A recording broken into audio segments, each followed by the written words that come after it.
మళ్ళీ ఈడ ఆస్తుల్ని ఎవ్వరు కూడా ట్యాంపర్ చేయకుండా మనం చేసే పరిస్థితికి వస్తున్నాం.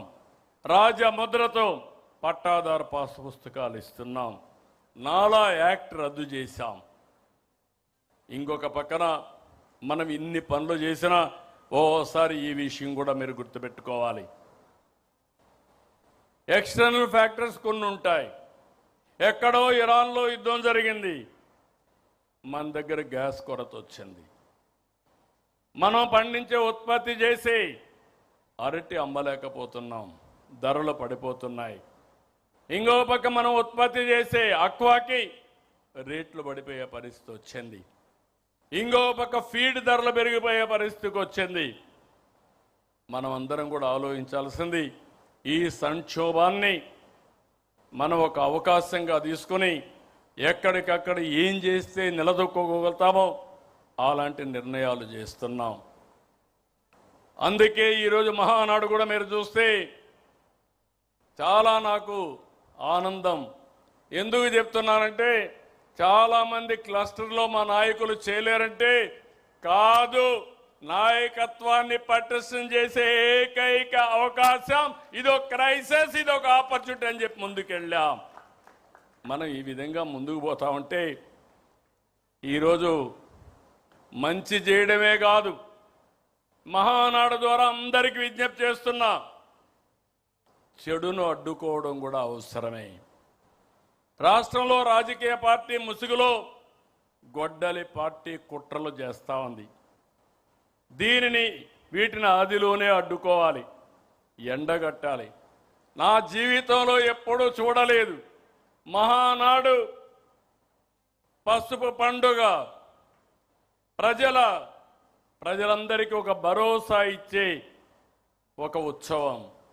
ఇలాంటి రోజున ఈరోజు ఏదో మీటింగ్ పెట్టుకొని దీన్ని డైవర్ట్ చేయాలనుకుంటే నీలాంటి వాళ్ళు ఎన్ని కుయుక్తులు పన్నినా ఏ మాత్రం డైవర్ట్ చెయ్యలేరు, డీవియేషన్ చెయ్యలేరు. అయితే ఇక్కడ మనం గుర్తుపెట్టుకోవాలి, ఇది క్రూయల్ మెంటాలిటీకి, నేర చరిత్రకి ఉదాహరణ. అందుకే రాష్ట్రాభివృద్ధిపై గొడ్డలి వేడితో జరిగిన నష్టాన్ని ప్రజలకు వివరించాలి, వివరిస్తూనే ఉండాలి, వాళ్ళ నైజం గుర్తు చేయాలి. పేదలకు కావాల్సింది పథకాలు, గొడ్డలి వేట్లు కాదు. యువతకు కావాల్సింది ఉద్యోగాలు, గొడ్డలి పోట్లు కాదు. రాష్ట్రానికి కావాల్సింది శాంతి భద్రతలు, జంతు బలులతో రక్తాభిషేకాలు కాదు. రక్త చరిత్ర రాసేవాళ్ళు స్వర్ణాంధ్ర చరిత్ర లిఖించలేరు. అందుకే గొడ్డలి పార్టీ నెవర్ అగైన్. ఇది మీ అందరి మనసుల్లో ఉండాలి, ప్రజల మనసుల్లో ఉండాలి. వేట కొడవళ్ల నుంచి గొడ్డలికి మారడం వాళ్ళ విధానం. ఐటీ నుంచి క్వాంటం దిశగా ఎదగడం మన విధానం. Both are not same. మళ్ళీ గుర్తుపెట్టుకోండి, వేట కొడవళ్ల నుంచి గొడ్డలికి మారడం వాళ్ళ విధానం.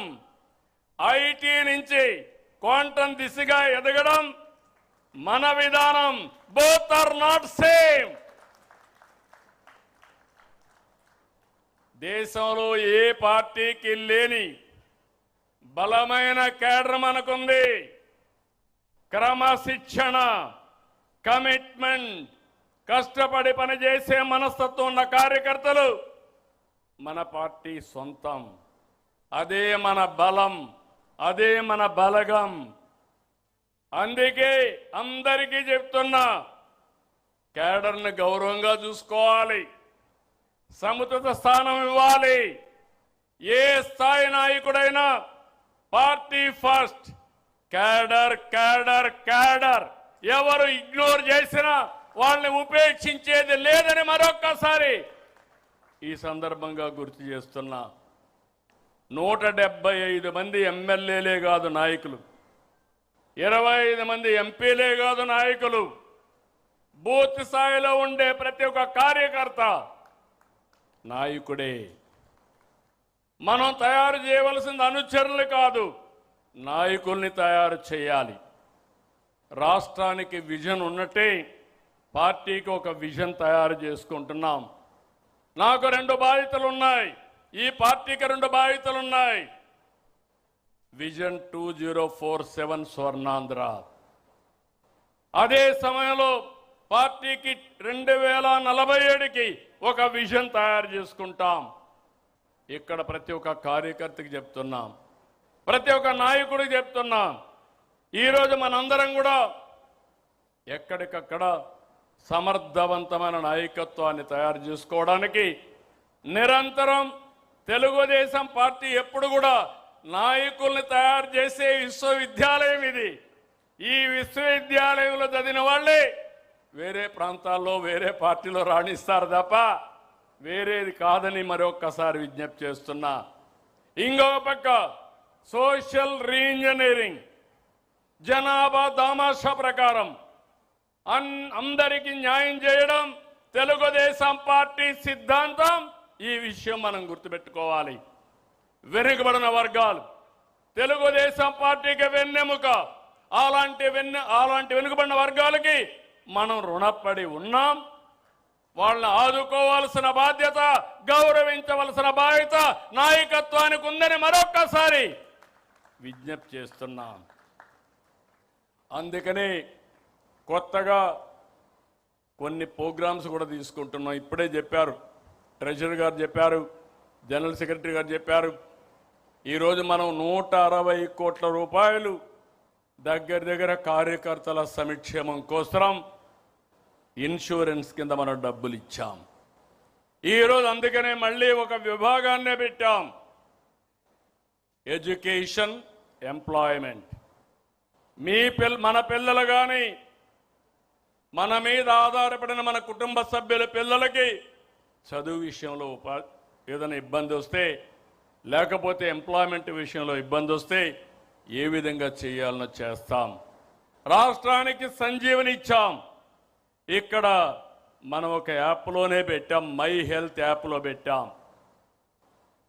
ఇందులో ప్రతి ఒక్క కార్యకర్త ఆరోగ్యం కాపాడే బాధ్యత, భవిష్యత్తులో మీకు ఏదైనా కష్టాలు వస్తే మిమ్మల్ని ఆదుకునే బాధ్యత పార్టీ తీసుకుంటాం, మానిటర్ చేస్తామని మరొకసారి విజ్ఞప్తి చేస్తున్నాను.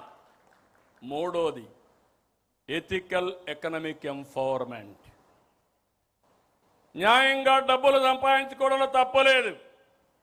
నేను ఎన్నోసార్లు చెప్పాను, పార్టీ అధినేతగా నా బాధ్యత నా కుటుంబ సభ్యులకు కూడా, నాకు ప్రాణ సమానమైన తెలుగుదేశం పార్టీ కుటుంబ సభ్యుల ఎంపవర్మెంట్ కోసం నిరంతరం పనిచేస్తానని మరొక్కసారి మీ అందరికీ హామీ ఇస్తున్నా.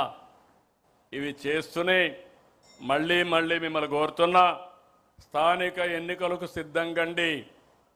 ఎప్పుడు ఏ ఎన్నికలు వచ్చినా గెలిపే ప్రధానం. ఎవ్వరు కూడా ఇగ్నోర్ చేయొద్దండి. నాయకులకు గౌరవిస్తాం.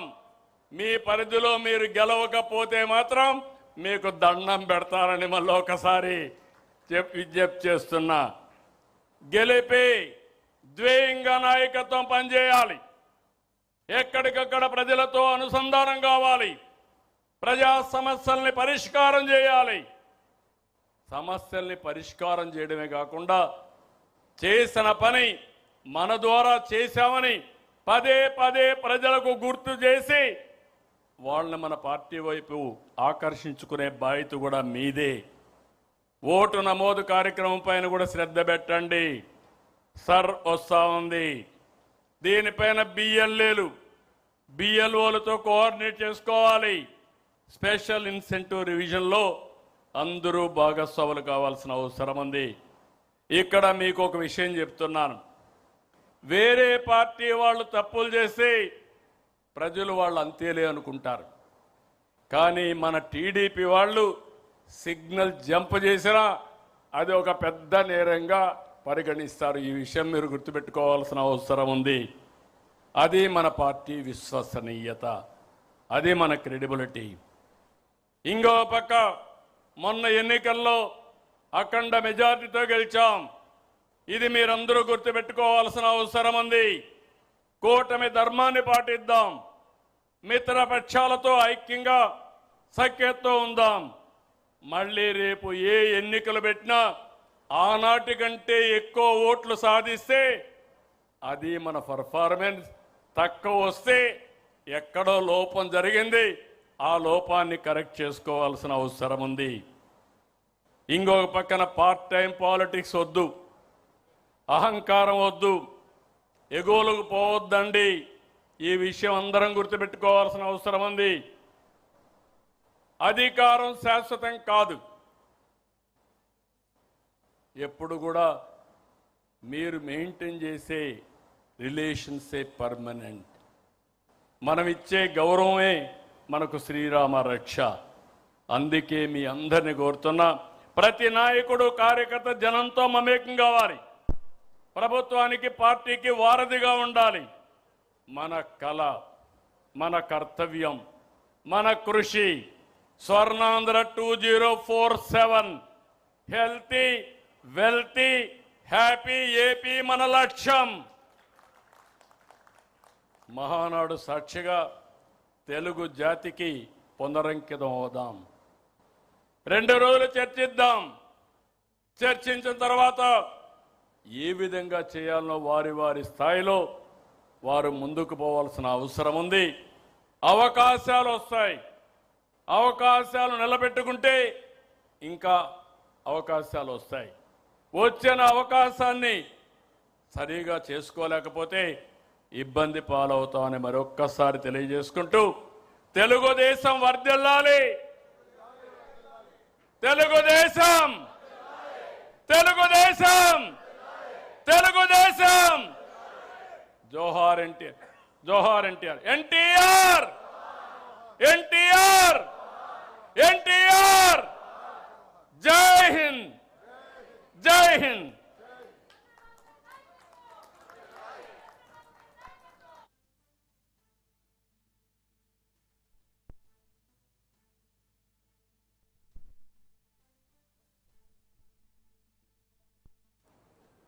ఆది నుంచి అంత్యం వరకు ఆ హోరు జోరు తో ఒక అద్భుతమైనటువంటి ప్రసంగాన్ని ఇచ్చినటువంటి మీరు రాబోయేటువంటి 2 రోజులకు ఒక ఉత్తేజాన్ని, ఉత్సాహాన్ని ఇస్తూ దిశానిర్దేశనం చేసినందుకు మీ అందరికీ హృదయపూర్వక ధన్యవాదాలు సార్. 30,000 మందితో జరిగేటువంటి సభలో ఈరోజు ఇక్కడ 100 మందితో జరిగితే కూడా అదే హోరు, అదే జోరు రాష్ట్రం మొత్తం కూడా వినిపించేలా చేశారు మీరు. ఈరోజు ప్రతి కార్యకర్తకి ఒక నూతనోత్సాహాన్ని ఇక్కడి నుంచి మీరు నింపారు. మీ అందరికీ ఈ ఉత్సాహాన్ని ఇచ్చినటువంటి మీకు